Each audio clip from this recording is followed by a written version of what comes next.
Salut les amis, j'espère que vous allez bien. On se retrouve pour notre premier épisode au Progrès Niederkorn. Dans cet épisode, on va voir l'effectif, l'objectif et on va parler un peu donc des retouches qu'on peut faire par rapport à cet effectif. Et une surprise dans cette vidéo, un membre du staff et un joueur ont voulu nous dire quelques mots. Voilà, donc bienvenue à vous. C'était le sommaire. Donc avant de commencer, beaucoup me demandent pourquoi le Progrès Niederkorn. Pourquoi Luxembourg? Est-ce que tu es luxembourgeois ou pas? Je dis bah non, je suis français, mais j'ai habité pendant de nombreuses années à la frontière luxembourgeoise. Donc j'ai pu voir évoluer certains clubs du Luxembourg. J'ai vu que c'était des clubs pas forcément très médiatiques, pas forcément très forts au niveau européen. C'est pas eux qui vont remporter une Coupe d'Europe. Mais bon, ils font de leur mieux et ça, je trouve que c'était intéressant. Donc j'ai décidé de me lancer dans ce projet en partenariat avec le club officiel. Voilà, donc on va juste regarder les infos clubs. Donc cette année, donc on est en 2019 toujours. Donc c'est le centenaire du club, donc on va essayer de bien, pour ce centenaire, leur donner une bonne saison. La valeur estimée de 75 000, c'est pas beaucoup. Alors, comme vous voyez, il y a des étoiles dans le centre d'entraînement, dans le niveau de structure de formation. Là, je vais juste vous donner quelques indications. Par exemple, le niveau de réputation, il est 2850. C'est un niveau entre 1 et 10 000 au niveau de la réputation du club. Donc ça donne à peu près, pour ceux qui voient, la réputation de Vannes ou de Bayonne en France. Au niveau des infrastructures, donc, je vais vous montrer là, il y a 2 en centre d'entraînement et 1,5 en formation. Ça veut dire qu'ils sont là. Ils ont un centre d'entraînement qui vaut 8 sur 20, structure de formation 6 sur 20 et encadrement de jeunes 8 sur 20. C'est pas loin de la moyenne, donc on va essayer de faire mieux pour augmenter, notamment la réputation. On verra à la fin de la saison si on a réussi. C'est l'objectif, donc autre objectif, on va voir tous ensemble. Tactique est faite, c'est voilà, c'est ici. 3 objectifs. D'abord, objectif, on va dire culturel. Donc, on veut des joueurs de moins de 23 ans, et on veut pas des joueurs de plus de 30 ans, donc bien sûr c'est apprécié. Vous voyez également quand c'est requis, il vaut mieux le faire, quand c'est apprécié, on peut ne pas le faire.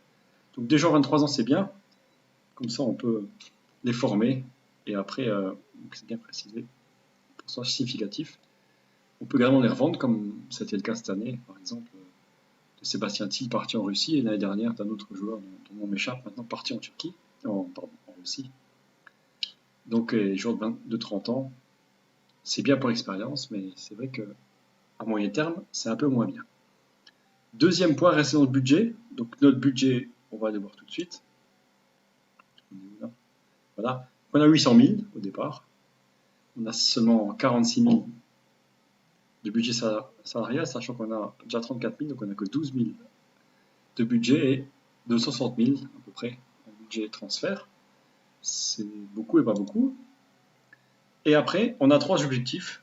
Donc la Coupe du Luxembourg, la demi, la National Division, donc qualification pour la Ligue Europa. On va aller juste voir comment ça se passe.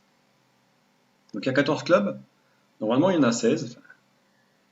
À partir de cette année, bon, on n'a malheureusement pas pu, j'ai malheureusement pas pu mettre à jour dans ce Football Manager, mais vous inquiétez pas, en 2021, il y aura bien 16 clubs. La structure, non, c'était pas celle-là. C'était plutôt dans le règlement. Bien. Donc, le premier en phase qualificative, premier tour qualificatif, Ligue des Champions. Et les 3 autres aussi, donc deuxième et troisième sûr. Et le quatrième, ça sera en fonction de la Coupe du Luxembourg. Donc, il faut qu'on finisse dans les 3 premiers si on ne gagne pas la Coupe du Luxembourg. Et donc, la Ligue Europa, il faut atteindre le premier tour qualificatif, sachant que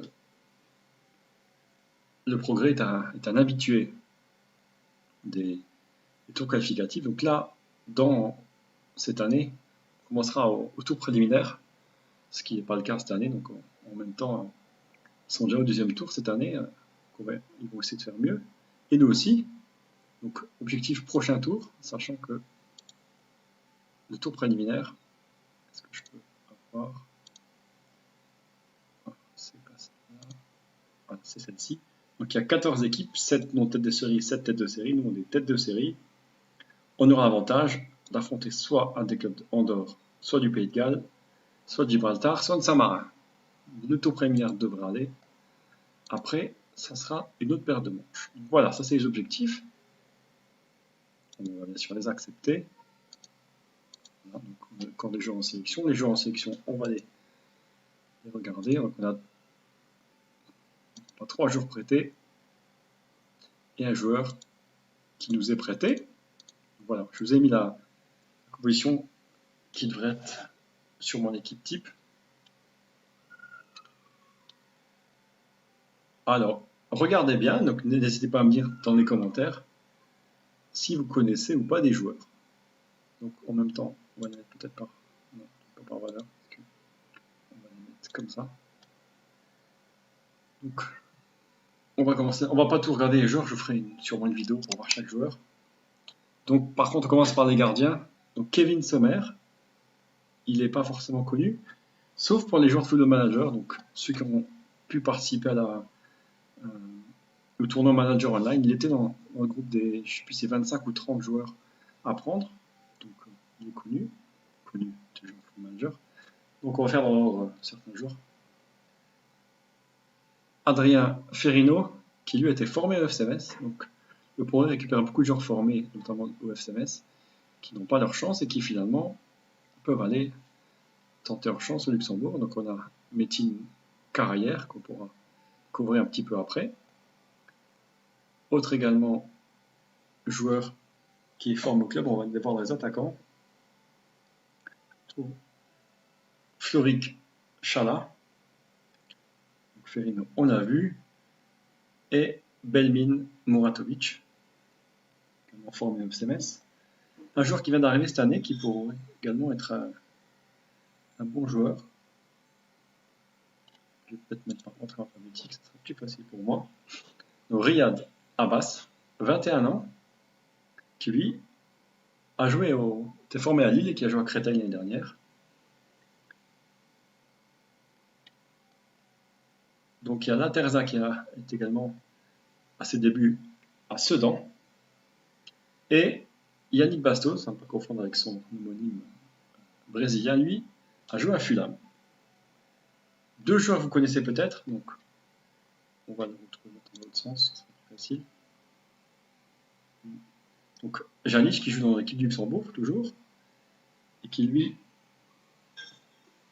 avec son coéquipier Skanderovic, a participé au match nul, au fameux match nul de l'équipe du Luxembourg contre la France 0-0.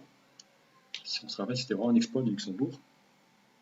Et donc, juste revenir à Metin Carrière, qui lui est peut-être connu pour les fans de SoFoot, le magazine SoFoot, car il a fait il y a 3 ans une interview dans ce magazine. Donc, n'hésitez pas à aller voir également cette interview. C'est sur SoFoot, donc sur Internet. Peut-être ce nom vous dit-il quelque chose? Lamine Ba, un défenseur qui vient aussi d'arriver.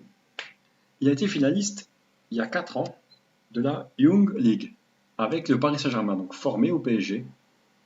Donc cette Young League qui était également à l'époque composée de Ikoné, Edouard, Ensoki et Moussa Diaby. Donc on récupère des jeunes formés dans certains autres clubs. Alors je vais juste vous montrer. C'était le potentiel, on ne peut pas le voir. Le niveau actuel, c'est ce cas-là qui a un meilleur niveau avec, regardez, à peu près 80-90 au niveau des autres. Autre chose à voir, les sélections, donc on a vraiment 3 joueurs qui sont régulièrement appelés en sélection. Et 3 autres qui pourraient également continuer à l'être, sachant que Atic, lui, est bien en sélection mais en junior. Voilà pour les joueurs. Avant de parler donc du staff, revenons juste aux joueurs quelques secondes. Voilà, donc j'ai fait à peu près l'équipe type qu'il pourrait y avoir avec les remplaçants. Donc, on verra également ce qu'on fait de Tom Bousson, le 3e gardien, si on met dans les moins de 20 ans en réserve, on verra. Donc il y a 2 trous là. il nous faudrait absolument un défenseur gauche en remplacement de Mathias Zanich et également un milieu offensif, donc soit gauche, soit droite, et au milieu, on verra si l'un des deux peut pas être converti également en milieu de terrain offensif, et Issaba, on verra si à 16 ans on peut pas aussi le prêter pour son potentiel. Donc petite parenthèse également, on peut aller voir le centre d'apprentissage. Donc là, n'hésitez pas, même s'il n'y a personne, je parle à ceux qui jouent au jeu, Football Manager, donc d'avoir un entraîneur. L'équipe réserve, au niveau des jeunes également, passer les annonces pour avoir un entraîneur des jeunes, à moins de 18, et au moins un préparateur physique. C'est sûr que pour l'instant, il n'y a pas beaucoup de jeunes, mais s'ils n'aident pas l'équipe des jeunes qui n'a pas beaucoup de jeunes, ils peuvent également aider l'équipe des A. Pareillement. Donc là, on va juste voir, on va voir le staff après. On va juste voir aussi Arsab Kiné. Donc là, il nous manque également un adjoint. Et là, il nous manque aussi des recruteurs. Donc, certains ne jouent pas avec un directeur sportif, c'est un choix. Donc moi, je préfère perdre un peu d'argent au niveau dans le directeur sportif. Voilà pourquoi, parce que quand on recherche des joueurs, j'ai regardé, budget recherche, il n'est pas beaucoup, on connaît. Donc il n'y a aucun forfait pour les jeunes joueurs. Et au niveau également recherche de joueurs, on peut aller voir pour l'instant que au niveau de notre ligue luxembourgeoise. Donc regardez, on connaît très peu connaissance régionale. On connaît que 1% du monde. Donc, le but c'est pas de connaître 100%, mais c'est de connaître par exemple, regardez, au Brésil, en Argentine, les pépites. Il y a donc tout ce qui est au niveau des Balkans, la Croatie, la Serbie. Donc là, on connaît vraiment que 1% du globe. Pourquoi? Parce que moi je connais un peu la Turquie. Et Felipe Couto Machado connaît le Portugal et bien le Luxembourg. Donc on peut essayer d'avoir des recruteurs qui connaissent d'autres régions du globe pour justement avoir d'autres joueurs qui puissent nous aider. Alors donc on va juste revenir, on était au staff, donc on va regarder tous nos staffs en détail, mais préparateur physique Jeff Poulos, le kiné Paul Bidéné, donc on a vu Felipe Couto Machado qui n'est pas recruteur mais qui connaît bien le Portugal, Olivier Sian Canelli qui était il y a quelques temps un adjoint mais qui sera responsable des jeunes, donc plutôt pas mauvais au niveau des jeunes, et notre kiné. Donc il y a 3 autres personnes du staff. On commence par Pino La Rosa qui est lui, on va dire, attendant, dirigeant. Puis notre président Fabio Marocchi, et juste en dessous notre directeur général, donc notre directeur général qui a voulu nous dire un mot, donc on va l'écouter. On va également écouter en même temps Metin Karayer, donc il va parler en turc. Il parle français aussi, ne vous inquiétez pas. Mais comme je fais également une chaîne en turc avec la même carrière, il va donner également,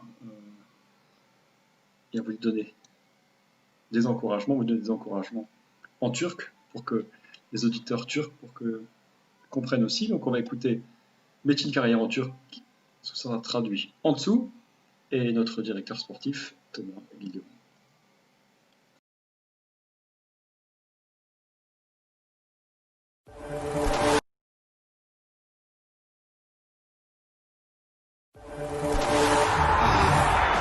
Merhaba, ben Metin Karayer. FC Progrenidakor'un oyuncusuyum. 3 senedir burada oynuyorum. Gabi Balon'a başarılar diliyorum. Football Manager'da bizim antrenörümüz olacak. Ona iyi şanslar, iyi başarılar. Majid Joman, directeur du Progrès Niederkorn. Je souhaite bonne chance à Gabi Vanoun qui va nous représenter en tant que manager virtuel de notre équipe du FC Progrès Niederkorn sur le jeu Football Manager. On lui souhaite une bonne saison et plusieurs bonnes saisons d'ailleurs à la tête du Progrès avec des résultats au moins aussi bons que les nôtres sur les dernières années, en espérant même meilleurs pour qu'il nous représente du mieux possible, et on est content de pouvoir partager avec lui notre club et continuer à diffuser l'image du Progrès en dehors des frontières, ce qui est important pour nous. Alors Bonne chance Gabi, et puis à bientôt. Voilà, merci beaucoup à, à vous deux pour vos encouragements, à Metin et à Thomas Gilgeman. Voilà, on va essayer de faire comme il disait, aussi bien, voire mieux qu'eux. Donc on se retrouve dans quelques jours. On verra donc le tirage au sort du premier tour de la Ligue Europa. On verra également qu'on a 4 matchs au programme, donc amicaux, contre notre réserve, contre Nancy 2, contre Schaffhausen et contre Amoir. Donc on verra, je pense, soit un, soit deux matchs du tour préliminaire, avec également le tirage du premier tour si on est qualifié.